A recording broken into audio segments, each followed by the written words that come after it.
Bienvenidos a este espacio de entrevista de Canal 6 Valle de México.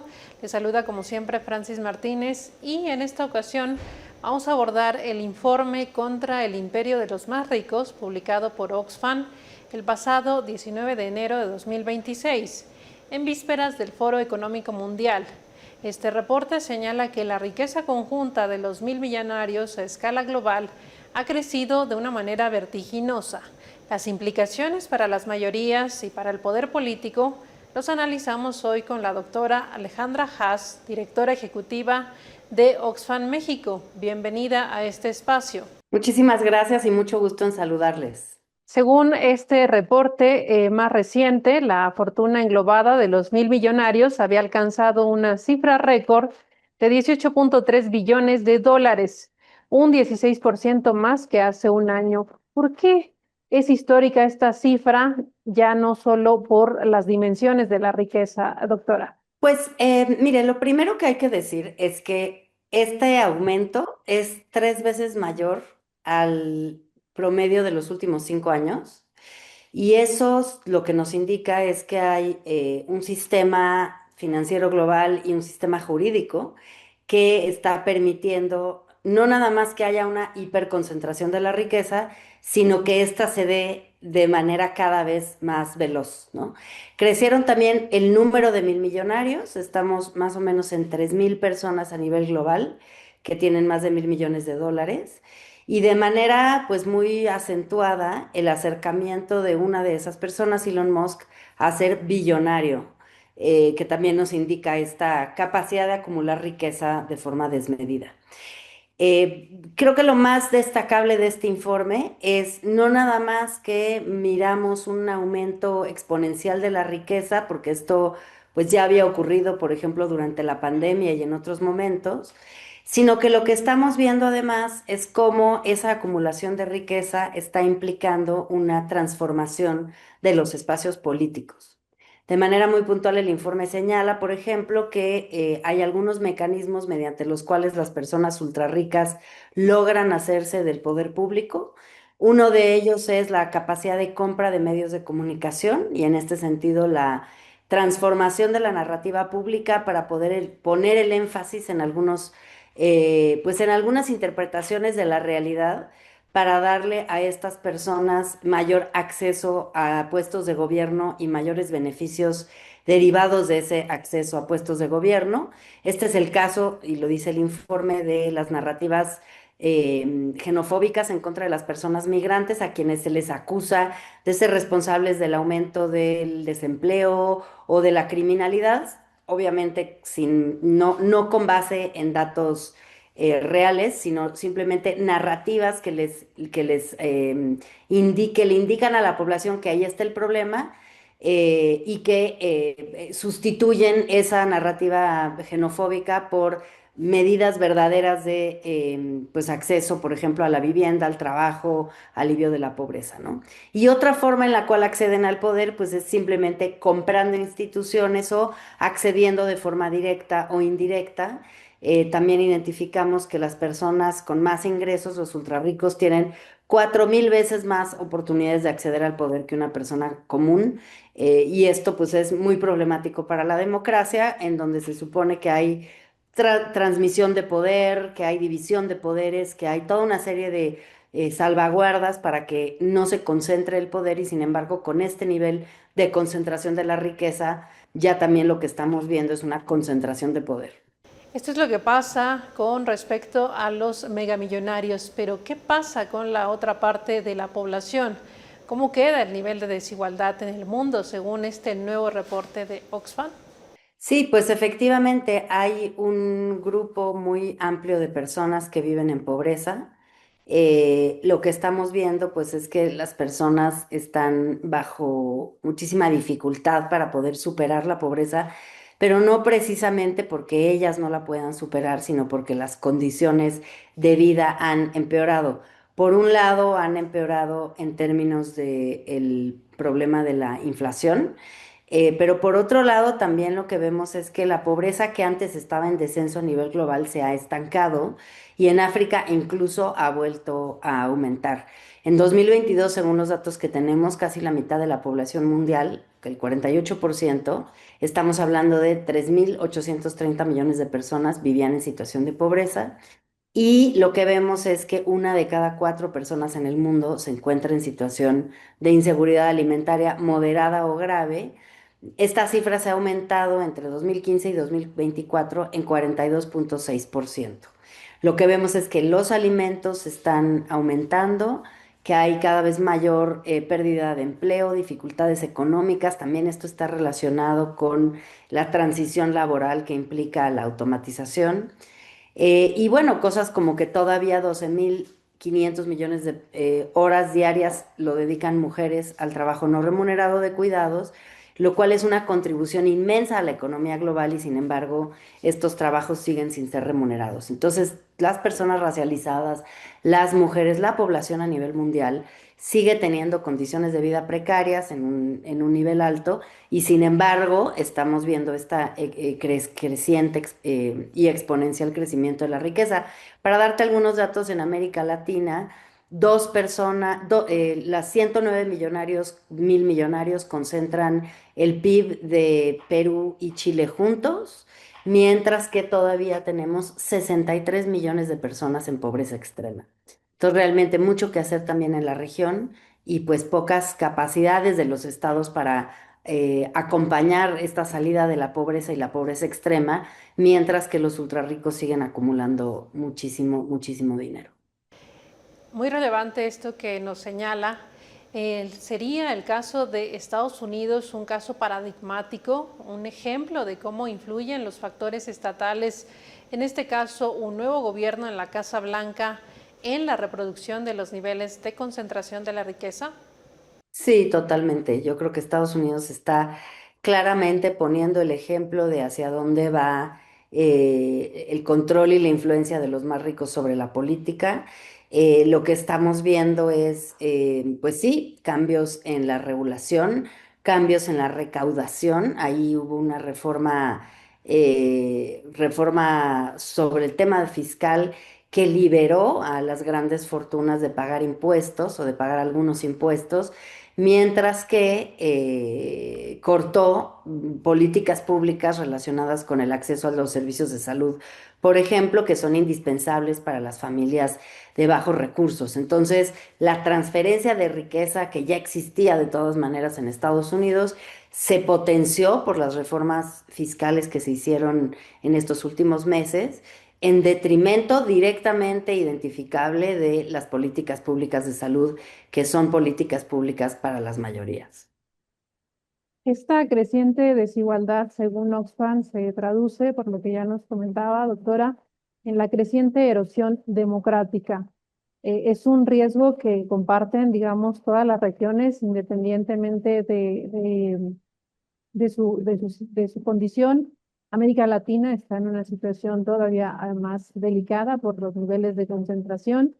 Y en ese sentido, ¿cómo se encuentra precisamente México para que la ciudadanía tenga una dimensión de cómo se encuentra particularmente el caso mexicano? Bueno, sobre el tema de cuáles son las regiones más afectadas o los países más afectados por este tema, un estudio reveló que los países más desiguales tienen hasta 7 veces más probabilidades de experimentar erosión democrática. Y eso lo vemos parcialmente también en otro informe que recoge este informe de Oxfam sobre la erosión de la confianza de la ciudadanía en países altamente desiguales sobre las instituciones y la democracia. Es como una especie de círculo vicioso en el cual cuando la ciudadanía está sometida a grandes niveles de desigualdad, pierde la confianza de las instituciones y eso a su vez genera un caldo de cultivo para la deriva autoritaria y las propuestas de países, perdón, de plataformas políticas que son más autoritarias todavía, ¿no? Entonces ahí vemos un círculo vicioso. Sobre el tema de América Latina, pues ya lo decíamos, 109 mil millonarios y todavía 63 millones de personas en pobreza extrema y 160 millones de personas en pobreza. Es una región que tiene alta desigualdad. Hay países como México donde la desigualdad, sobre todo en ciertas regiones, es muy profunda, pero no somos el único. Y donde en toda la región la recaudación es baja. La recaudación en América Latina pues es muy por debajo de aquella de la OCDE, pero pues hay países, ¿no? Donde la recaudación es francamente mínima y que realmente pues están sufriendo de tener gobiernos débiles que no le pueden hacer frente ni al poder económico ni a las necesidades de la población en general. El caso de México, México estamos pues en un nivel bajo de recaudación, insisto, incluso para niveles de América Latina. Somos siendo un país con una economía tan potente, todavía un país con pobreza y con pobreza extrema. La pobreza sí se redujo en los últimos 6 años, pero la pobreza extrema permanece en alrededor de 8 millones de personas, que es un número muy alto. Y México es un país en donde pues el más millonario de todos los millonarios de América Latina vive aquí, se llama Carlos Slim, y estamos pues sí en un lugar donde hay, insisto, alta desigualdad, baja recaudación y dificultad del gobierno por tener espacio fiscal para las políticas de igualación, ¿no? Si bien las políticas de transferencia y sobre todo las políticas de salario mínimo ayudaron a superar algunas de las cifras de pobreza, y esto es un logro que necesitamos reconocerle a la economía mexicana, porque lograr aumentar el salario mínimo es un trabajo del sector público, pero también del sector privado y social.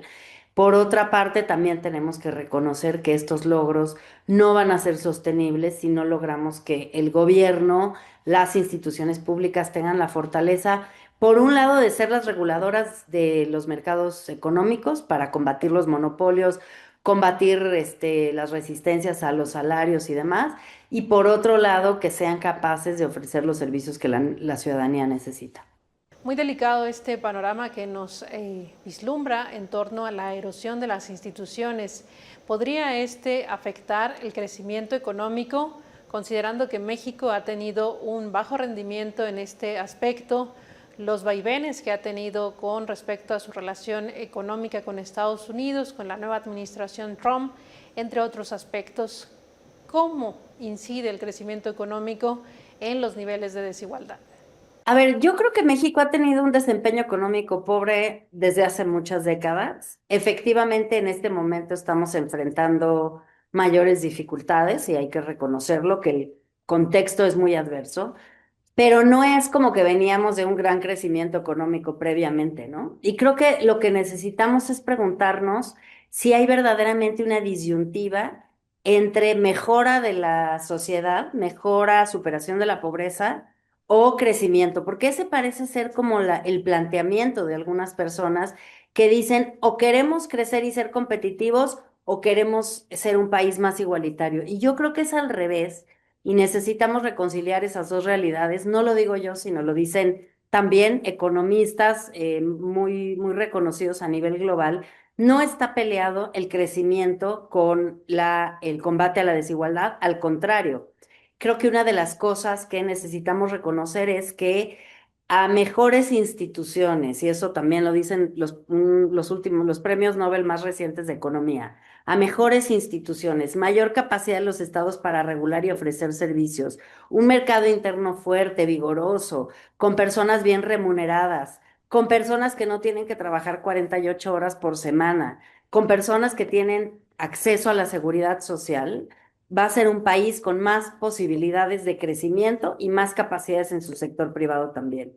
Entonces, creo que ahí tocas un punto muy importante que es el punto de no considerar que el crecimiento económico está peleado con la superación de la pobreza. Es todo lo contrario. Claro, se necesitan, recursos públicos para que el Estado mexicano pueda hacer la inversión pública que se requiere para dinamizar la economía, por supuesto. Pero ese dinero está ahí. Realmente en México, pues quienes pagan el grueso de los impuestos proporcionalmente son las personas asalariadas y hay todavía un gran espacio fiscal para que las grandes fortunas contribuyan y que contribuyan también en beneficio de la reactivación de la economía, del crecimiento económico para todas y todos en beneficio del país. El descontento social y la desigualdad se ubican entre los riesgos más graves para América Latina y México no está exento de ello. Enfrenta tensiones constantes debido a la brecha socioeconómica y el malestar también suele traducirse en medidas más autoritarias. ¿Qué dice el reporte de Oxfam al respecto? Sí, el reporte habla acerca del descontento social y sobre el tema de qué es lo que se hace con quién provoca el descontento social, qué es lo que lo provoca y qué es lo que se hace con esa situación, ¿no? Como hablaba hace un momento, el tema de la erosión democrática también pasa por la pérdida de la confianza en las instituciones, por la sensación de que las instituciones no responden a las necesidades de la ciudadanía, por la falta de una alineación, digamos, de un proceso democrático electoral con una mejora del nivel de vida. Si uno tiene elecciones, pero luego la gente sigue viviendo en las mismas condiciones de pobreza y sigue sin ver una mejora en su nivel de vida, pues ahí hay una problemática como de incongruencia para la gente entre elegimos sí, pero no estamos viendo que mejoramos. Y la desigualdad tan brutal y tan evidente para todo mundo, pues también erosiona esa confianza. Entonces, nosotros pensamos en Oxfam que una cosa es tener elecciones justas, es muy importante y dentro del marco de la legalidad, pero pensar que las elecciones son suficientes para lograr realmente superar la pobreza y lograr que la gente tenga confianza en sus instituciones, pues no, no es suficiente. La gente necesita ver una mejora concreta a su nivel de vida y necesita ver que el Estado es un redistribuidor también de esa riqueza, ¿no? Por eso la herramienta de los impuestos es tan poderosa y tan importante para cualquier gobierno que tiene el objetivo, y creo que ese debería ser el objetivo de todos los gobiernos, de que toda la ciudadanía viva en las mejores condiciones posibles y no que haya unos poquititos contados con las manos que puedan vivir de una forma extraordinariamente bien y con un nivel de control total sobre el resto, que viven en muchas ocasiones de formas muy precarias. Sí, de hecho, el apartado se llama represión en vez de redistribución. Es el apartado de este reporte que abunda de manera extensiva sobre los riesgos precisamente de contener estas manifestaciones, las medidas por las que opta el Estado frente a la falta de recursos. Y en ese sentido, Oxfam también ha hecho un pronunciamiento, en otras ocasiones es más claro respecto a esta inaplazable reforma fiscal. En otros momentos han hablado del impuesto progresivo. ¿Por dónde podríamos, digamos, empezar con estas medidas para revertir este exceso, esta concentración de la riqueza, Alejandra? Pues el informe apunta a tres ámbitos importantes. El primero es una propuesta del economista Joseph Stiglitz de hacer planes nacionales de superación de las desigualdades. Esto es como una política pública intencionada a nivel nacional y también que puede tener su expresión a nivel global, en donde lo que se busca es orientar los esfuerzos de políticas públicas económicas, sociales, fiscales, hacia combatir la desigualdad como el principal mal social. Ese es lo primero. Lo segundo que propone el informe son reformas fiscales progresivas y para América Latina esto es clave por lo que decía hace un momento de que es una región de baja recaudación. Y ahí lo que también hay que considerar es el hecho de que es una región que tiene una herramienta como la Plataforma para la Justicia Fiscal, que es pues sí, una agrupación de distintos países. México desafortunadamente todavía no se suma de forma oficial, pero donde se está discutiendo justamente qué medidas se tienen que tomar para mejorar la recaudación en la región. Cada país tiene la obligación de hacer mejoras en su sistema fiscal. Este país lo está haciendo, iniciando con cobros de de deudas fiscales y demás, pero necesitamos transitar en México hacia una reforma fiscal progresiva donde realmente veamos una mejora más justa de la recaudación. Y finalmente la movilización pública, ¿no? Consideramos que la población tiene muchísimo poder y muchísima fuerza para poder exigirle a los gobiernos lo que necesita para hacer conciencia sobre cuáles son los orígenes de los problemas que estamos viviendo y qué se puede hacer. Y muchas de estas decisiones que a veces pues decimos, bueno, pues ni modo, así es, así siempre ha sido, no tenemos nada que hacer, no, sí se puede hacer mucho, porque si hay riqueza, solamente está concentrada en muy pocas manos. Es decir, mientras los gobiernos no avancen hacia concretar esta reforma fiscal, hacia estos impuestos progresivos, vamos a seguir viendo, por un lado, el aumento de la concentración de la riqueza y por el otro, el crecimiento de la desigualdad y la pobreza. Totalmente, y también un debilitamiento mayor del Estado, ¿no? Porque entre más tiempo pasa, más difícil, hay dos tipos, ¿no? Están los estados que le quieren hacer frente a las grandes fortunas, pero no pueden porque las grandes fortunas tienen control y los presionan, y están los estados con deriva autoritaria que están ya en manos de las grandes fortunas y que están activamente haciendo políticas que profundizan la desigualdad. Corremos ese riesgo todos y realmente nos tenemos que movilizar para poder evitarlo y para hacer un frente común a nivel global en contra de esta deriva autoritaria. Le agradecemos muchísimo a la doctora Alejandra Haas. Sin duda, muy valioso este análisis que nos comparte con respecto a este reporte más reciente de Oxfam, pero su quehacer va más allá y a lo largo de este 2026 vamos a estar atentos de nuevos reportes. ¿De qué otros tendremos que estar a la expectativa, doctora? Sí, el de México, que siempre hacemos todos los años, va a salir alrededor del 23 de febrero. Entonces, me encantaría volver con ustedes en esa fecha para poder contarles acerca de lo que encontramos ahí, pero creo que va a ser un informe importante en este mismo sentido. Muchísimas gracias. Esta ha sido una emisión más para Canal 6 Valle de México, en donde hemos analizado el reporte contra el imperio de los más ricos, un reporte publicado por Oxfam, y los invitamos a seguir esta cobertura a través de nuestro portal en internet y nuestras redes sociales. Les agradecemos muchísimo su compañía a lo largo de esta emisión y los esperamos en una próxima entrega.